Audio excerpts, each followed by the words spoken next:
above that at the rate of 40%. Okay? That became a huge political issue, kind of front pages of the Daily Mail, you know, the Express, that sort of thing. And the Tories at the time talked about introducing this £1 million exemption. You know, you've got to keep that section of the voters happy. It didn't happen. What happened, I think we had Labour in at the time, and I forget which chancellor it was, but he introduced this concept of transferring exemptions between husband and wife. So all of a sudden, from about 10 years ago, you moved from having an allowance of £230,000 exempt. Now, well, up until recently, a family has £650,000 exempt before tax is paid. Then, a couple of years ago, when the Tories got back in, they started to move towards their pledge of making the first £1 million exempt. All right? And what that succeeded in doing is taking inheritance tax totally off of the political agenda. Because for most people, their estates are £1 million or below, and therefore they're not going to worry about it, and therefore they're not going to feel aggrieved at losing 40% in tax. However, there was a slight twist to it. So, as a married couple, you get a maximum exemption of £650,000. Right? In addition to that, at the moment, you get another £250,000 exempt, but only if you pass your property or sell proceeds of your property onto your children or other descendants. Yeah?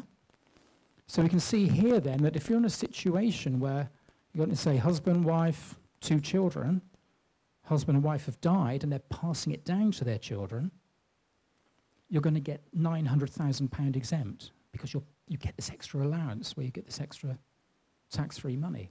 Next year that goes up to 950. In 2020, it'll be £1 million.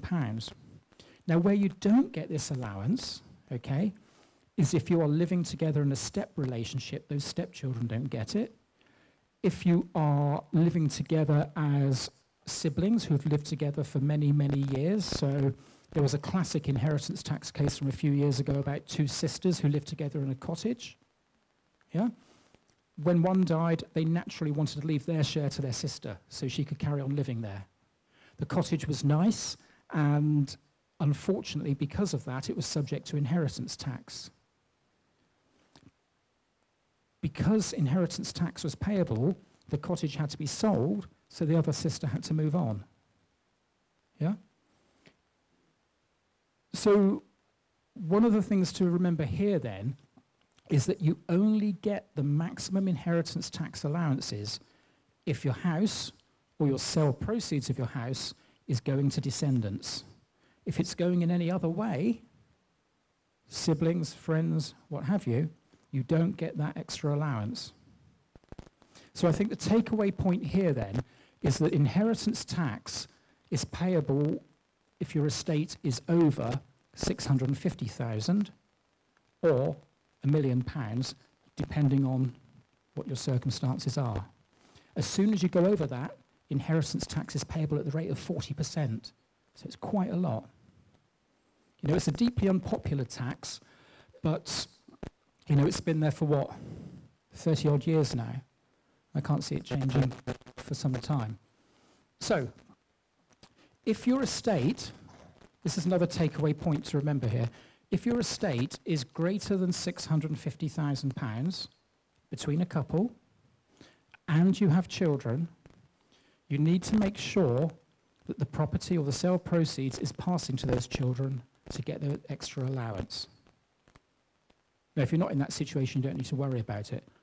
So inheritance tax is important, it's out there, but thankfully these days it's affecting fewer and fewer people.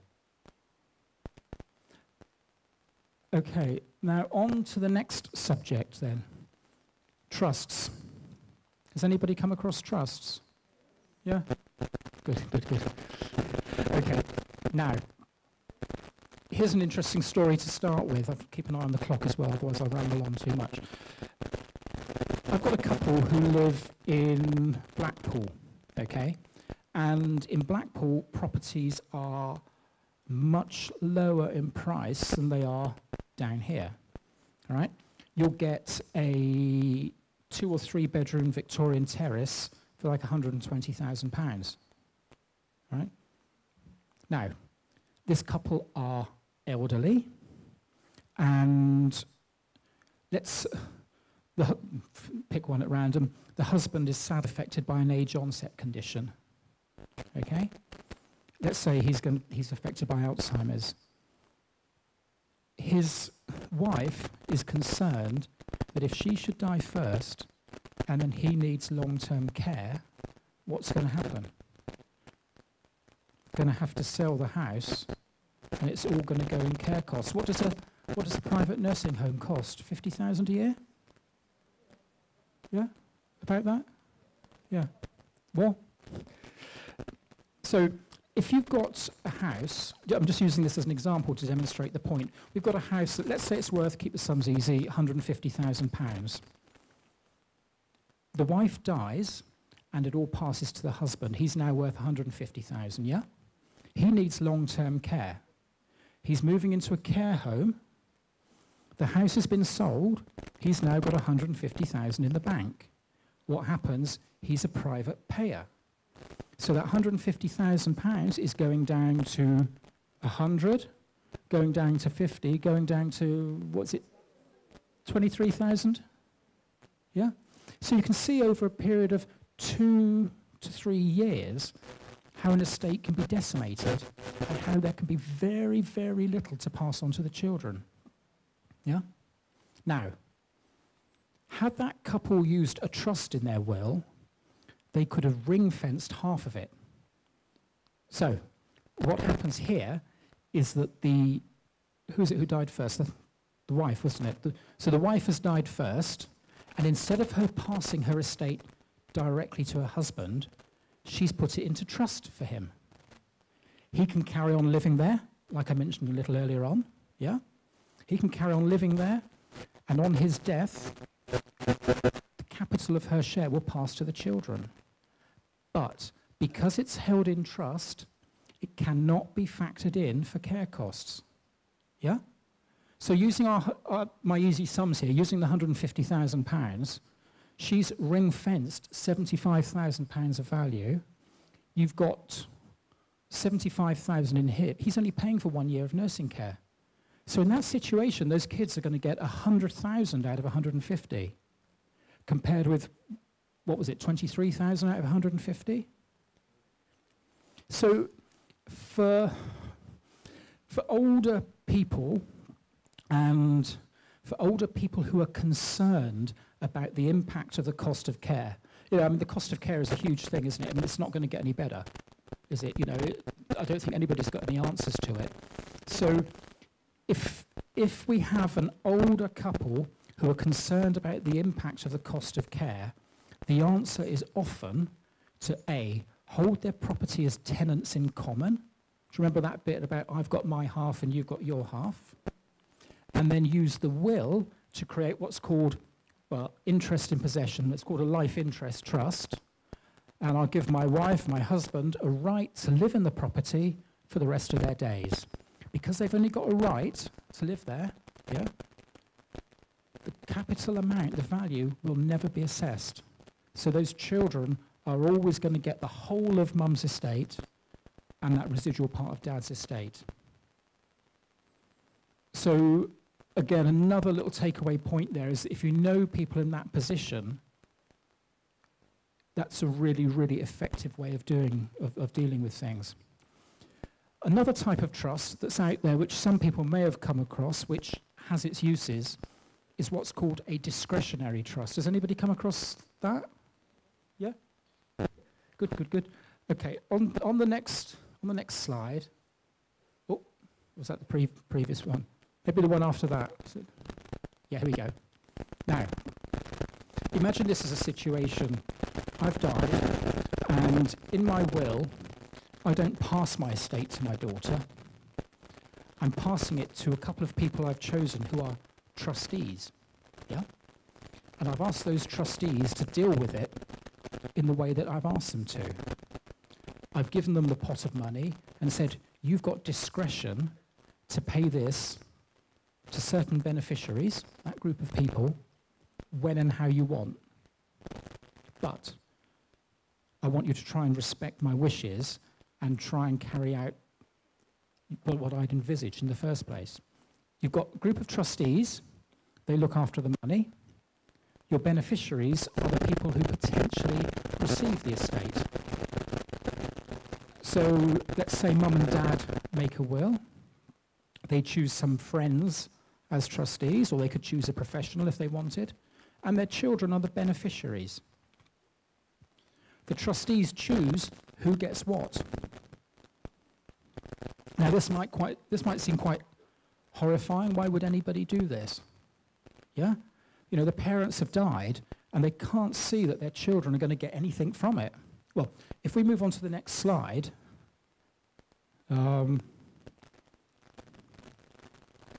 okay. What happens here is the trustees will look at the needs of each beneficiary and they'll dish money out as and when. Now, why would that be useful? If we go back to that story right at the beginning with Philip and his vulnerabilities, this would be a way of putting in place a structure which preserves the estate probably for decades after your death. So if somebody in the family is affected by vulnerability, or perhaps if one of your beneficiaries is likely to be a long-term recipient of state benefits, then using what's called a discretionary trust can often be the answer. It's quite a big thing to get over because, you know, basically I'm entrusting two or more people to do what I've asked them to do, and I'm never going to know that they're actually going to do it. Yeah? So it literally is trust in the proper sense of the word. You know, the choice of trustee is really important. But, again, everything that's in that trust is ring-fenced away from state benefits. It doesn't disrupt somebody's entitlement to benefits. It's ring-fenced away from financial difficulties. So if somebody's having, you know, financial problems and there are creditors after them, they can't touch the trust money. It is not watertight, yeah? It's not watertight, but in the context of matrimonial challenges, it is safer than having the money outright. Now, as time goes on, that, you know, that position is moving on. So what I would say is that if you have a situation where you are concerned about what is happening in your children's lives, consider whether or not a trust might be suitable. Now, there are many different types of trusts out there, so don't take this that the two I've talked about today are the right ones, because there's a lot out there. But you can see that using a trust like this could preserve your inheritance for your vulnerable child, whoever it might be, so it lasts the whole of their life, rather than being put at risk within the first year or 2 years, like my Philip story. Equally, the other type of trust, the life interest trust, you can see how that can protect the value of the estate from being ravaged by the cost of care. I suppose, you know, there's two sides to this coin, isn't there? Because it depends which way you look at it. On one hand, the system doesn't have enough money to pay for state aid and benefits and care costs and so on. We all know that. Therefore, it must be right that those who have money should pay for it. Right? That's one side of the coin. The other side of the coin is I've worked all of my life, I've paid income tax, national insurance, and I want what I've got left to support these people because the state provision isn't enough. And this goes back to the point I made just now, that in England and Wales, we are free to dispose of our estates in any way we want. So if a parent puts in place a structure like this, if a husband or wife puts in place that sort of structure, it can't be undone. Well, it can be undone, but it can't be pulled apart by the authorities. You contrast that with some of the European territories where a different legal system evolved. You know, in France, Napoleonic Code, in France, the state tells you how you're going to leave your estate. You're only free to leave, I can't remember the percentage, very small percentage, how you want. The bulk of it, you have to pass it down in a certain way. Whereas here, you can do what you want. Right? So for some families, trusts have their place. For other families, you absolutely don't need them. You would simply have a will where you'd maybe choose each other as executors, first of all, to deal with the estate. The executor is the person who carries out the terms of the will. Possibly pass the estate from husband to wife, first of all, or vice versa. And then on the second death, it would go to the children. It will be very, very straightforward. In those circumstances, you might think, yeah, I don't need to make a will. But do just think back to that intestacy point that you can often end up with the wrong outcome. So for some people, wills can be very, very straightforward.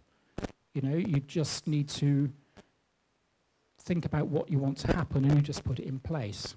For other people, life circumstances are slightly more challenging, whether that's because it's of a financial nature, of a relationship nature, or vulnerabilities or what have you, in which case it's absolutely crucial to get some proper advice. Now, the advice doesn't always come cheap, and that's what often puts a lot of people off, yeah?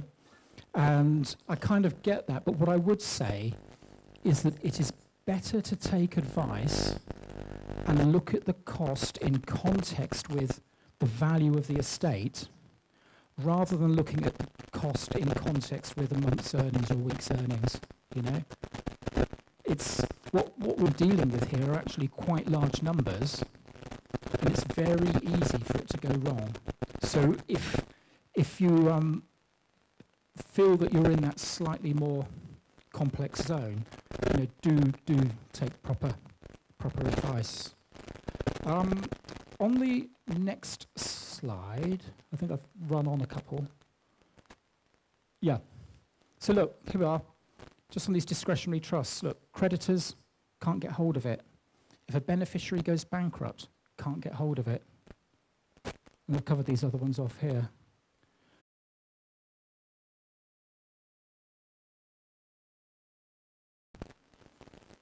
If you've got a trust, it's going to be, there's going to be cost. There's going to be possibly resentment, yeah? It might be that your sons or daughters or whoever you want to leave money to might resent the fact that they haven't got it outright. And there's also the issue of tax. Can we have a look at the next slide? Is that okay? So, there we go. When you make a will, you need to decide who your executors are going to be and who your trustees are going to be. In most cases, you could probably choose people in the family. For example, I would be quite happy to leave my estate to my wife. I'd be quite happy for her to be an executor. Why not? But if there's anything slightly out of the ordinary, you might want to have somebody independent. Yeah? So you might want to have an independent family member, an old friend, or you might want to pay for a professional. If you have a professional, lawyers, accountants, banks, trust companies, that sort of thing, that's going to involve a fee. What I would say is that if you have any sort of feelings that there might be some tension in dealing with your will, have an independent executor or trustee, yeah? But if you don't think that's going to be necessary, try and keep it within the family. And the reason is cost. A lot of this probate thing, a probate is dealing with an estate after somebody's died, is being demystified. A lot of this stuff people can do themselves now. If you have a look if you're ever interested, have a look on the government site, the gov.uk for probate, Ministry of Justice, those sorts of sites. A lot of this stuff is becoming really accessible, and you can fill out the forms online, and actually, in most cases, they're quite straightforward. So what I would suggest is don't be encumbered with using a particular firm for probate if you're making a will. Because what's happening is you're then signing your spouse up to having to pay possibly several £1,000s that they may not needed to have paid. Yeah? Let's say I've died and my estate consists of my house and some money in the bank and a car. Do I really need a solicitor to deal with that and charge £3,000 or £4,000? No. You might need an independent person if your estate was going to cause a bit of trouble, you know. You might need an independent person on the second death when both parents have died who's going to look after it for the children. But I would just say that in that first death situation, you know, do have a think about whether or not you really need a professional at that point. It must be far better, surely, for the surviving spouse to either want to have a go at it themselves or to shop around and find the right person who's the right fit at the right price rather than being encumbered. So I'll just mention that. On the next slide, if we may.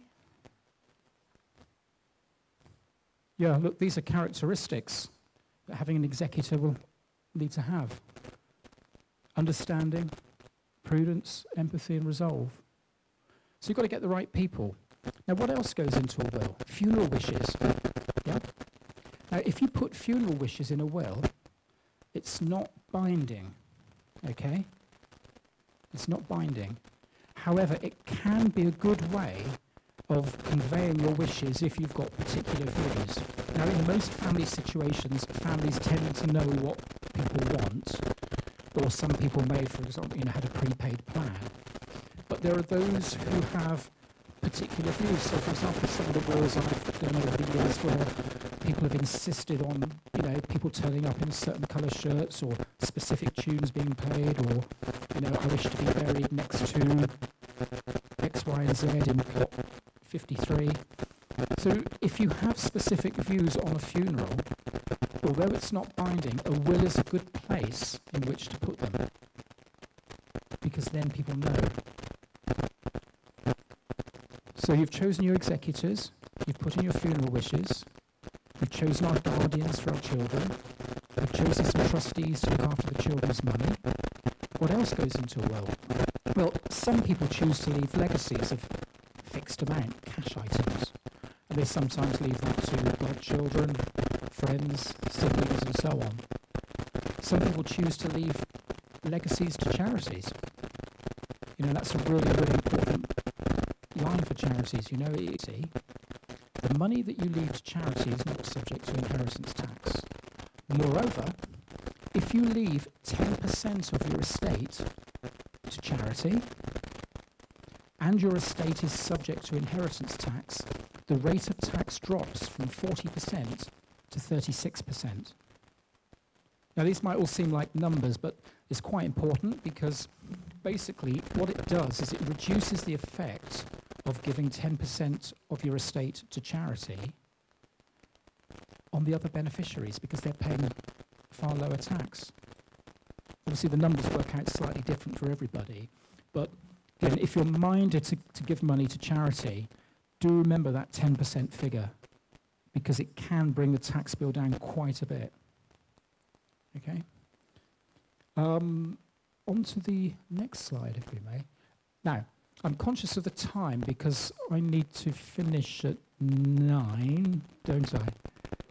No. So what I will do is I'll just mention this just as a soundbite, okay? Because if you're thinking about wills and you're thinking about how I should pass on my possessions to someone else, and you might be thinking, yes, everything's going to be straightforward, I'm quite happy with that, I've made my will, I've chosen my guardians, da-da-da, or I've got a more complex structure where I've put trusts in for some of those reasons we've looked at. Do just have a think at the same time, particularly if you are not the youngest, about powers of attorney, okay? I would just say, because I'm conscious I've probably got about a minute, so I would just say that powers of attorney have their place in an increasingly complex world. This is not about when we die, this is about what happens if we lose the mental capacity to manage our affairs, yeah? There's two types of powers of attorney, one for finance, so that if we lose the ability to manage our affairs, our attorneys can do it for us. But the other one, which I think is hugely important, is a power of attorney for health and welfare. Has anybody come across this? The power of attorney? Yeah? Yeah. It's so important now. The power of attorney for health and welfare enables your chosen attorney to make decisions about whether or not you should receive life-sustaining treatment, where you're going to live, what you eat, what you wear, access to medical records, all of those sorts of things. Now, it's family situations, those things tend to sort themselves out, but in other families, when those subjects come up, it often gives rise to conflict. So I just mention these powers of attorney because often when people think about making wills, it's prudent to think about powers of attorney as well at the same time, because that's more about what happens to me whilst I'm living and I'm not able to deal with A, B, and C. So it's a bit of a whistle-stop tour on wills and, well, about a sentence on powers of attorney, but does anybody have any questions they'd like to ask? How long should I run on for? Yeah. Yeah. If you have a question, please stand up and come forward here. And we just want to make sure that those who follow the lecture and had questions arising from the lecture are the ones that we're addressing because of his time too. All right. Say? Okay. Fine, thank you. Okay, my question is around a situation where, you know, when new employees join a company and their access sign a form saying nomination for beneficiary in case they die. So, and this is mostly common among directors, people that have been there for longer term and they have like huge sum. So when a situation if it clashes with the will, so if the probably Jim takes this, but in the will it says someone else is taking it. So what happens? How can they solve that problem? Okay, it's a really good point actually. This is all about death in service payments, isn't it? Where, you know, if you're working for an employer and you get X times salary if you die in service, that sort of thing. They are two totally different systems that never cross over. So if your will says, I leave everything to you, and your nomination form with your employer says, I leave the nomination to them, the two is quite separate. So the death in service payment that you have with an employer, or you may have, does not pass under your will. It passes in accordance with that letter. So the only way to keep it up to date is to keep changing that letter. Okay? So similarly, actually, with pension funds as well, if people have got pension funds with a lump sum in, those don't pass under the will. They're dealt with in the same way by a letter to a nomination letter to the pension providers. Thank you. You've got. I had a question on charities and the exemption of inheritance tax. Yeah. So a bit of a cheeky question. Yeah. Could I effectively set up my own charity with my wife and I, for example, and therefore when one of us were to die, we will be exempt from the inheritance tax because we set up a bogus charity. It's a bit of a cheeky question, but but it's just a good idea. I think I shall do that. No, it doesn't work. No, so you could set up a charity, which has to be for the public benefit in one way or another. So the Charity Commission have got, I think, 3 or 4 tests about the way that these benefits are granted. But you can't set up a charity to benefit yourself, you see. So sadly, that one doesn't work.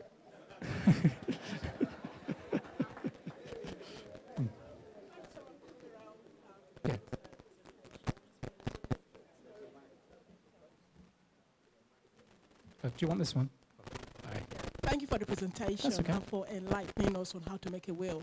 Now, I've read about several cases about parents falling out with their children after they've made a will, and afterward they change their mind, and they don't have to sort of go to the court to settle their cases. I've had lots of cases I read about. So how do you go about, how can you actually perceive what's going to happen in about 10, 15 years' time and be able to deal with that? Well, you can't because you're dealing with people, you see. So, but no, that's flippant. But no. The thing is that this is why my earlier point about looking at the circumstances of who you want to leave the money to is really important. You've got to kind of be able to read what they're going to be likely to do. But at the same time, you mustn't kowtow to somebody who's a domineering personality. You know, everybody has got the right to make a claim against an estate, but very, very few people will be successful. You know, making a claim against an estate is not legally aided. It costs a fortune. You know, you're looking at tens and tens of thousands of pounds on each side.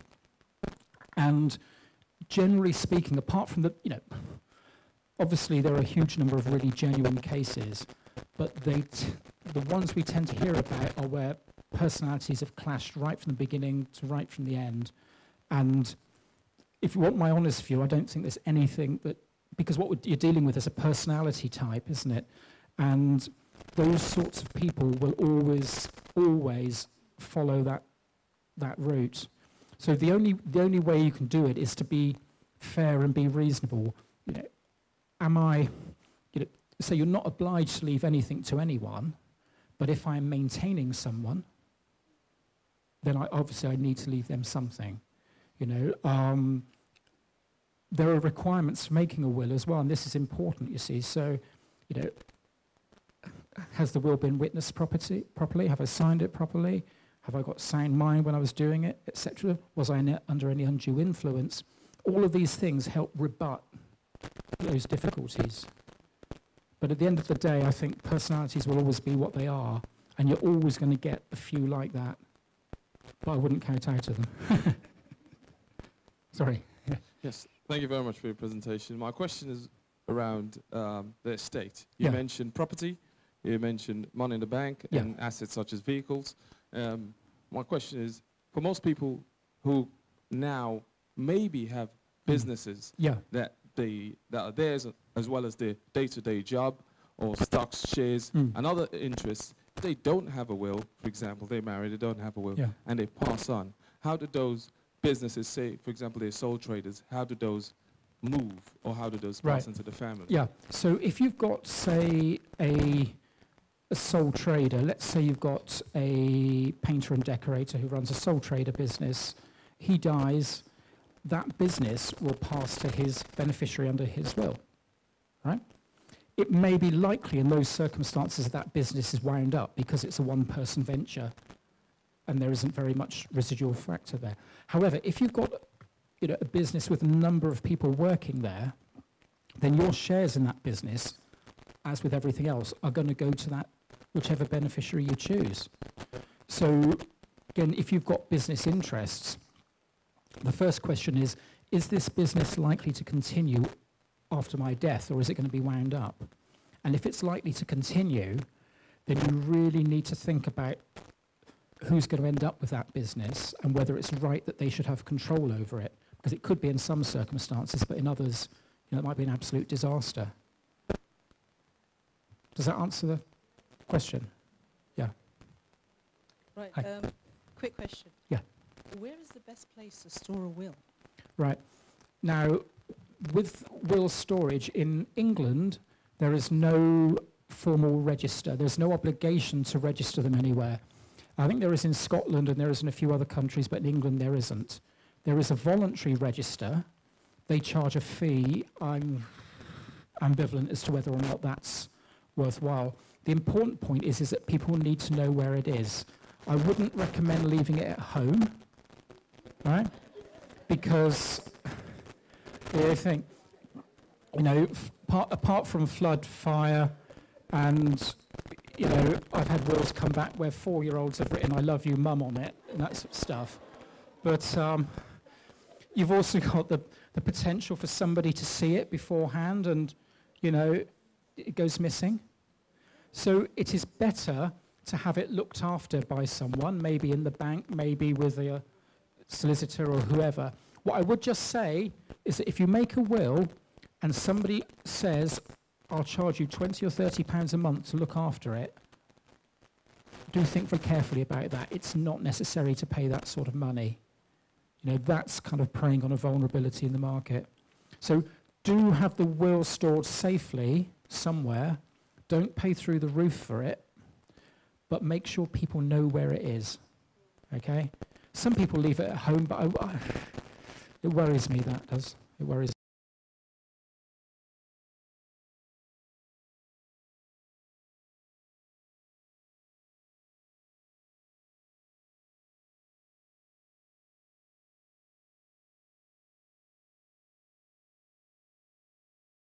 The